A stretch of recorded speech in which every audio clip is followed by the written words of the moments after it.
জাতীয় প্রেসক্লাবের সামনে অবস্থানরত এমপিওভুক্ত শিক্ষক কর্মচারীদের কর্মসূচিতে বাধা দিয়েছে পুলিশ। শিক্ষকদেরকে ছত্রভঙ্গ করতে টিয়ার শেলও নিক্ষেপ করা হয়েছে। এর আগে সকাল 10টা থেকে বাড়ি ভাড়া এবং চিকিৎসা ও উৎসব ভাতা বৃদ্ধির প্রজ্ঞাপন জারির দাবিতে জাতীয় প্রেসক্লাবের সামনে অবস্থান কর্মসূচি শুরু করে শিক্ষক কর্মচারীরা।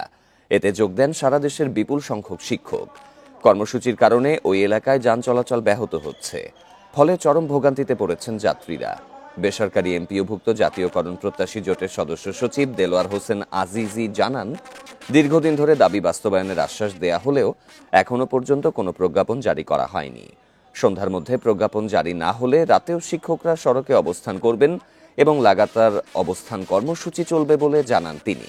এছাড়া মঙ্গলবার থেকে সব শিক্ষা প্রতিষ্ঠানে কর্মবিরতির ঘোষণা দিয়েছে বেসরকারি এমপিওভুক্ত জাতীয়করণ প্রত্যাশী জোট।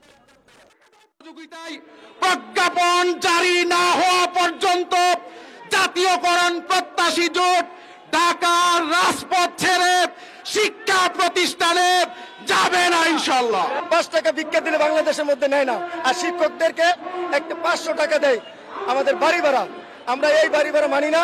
আমাদের পরিষ্কার বক্তব্য, পরিষ্কার দাবি, 20% বাড়ি ভাড়া এবং 1500 টাকা চিকিৎসা ভাতা ছাড়া আমরা এখান থেকে যাব না।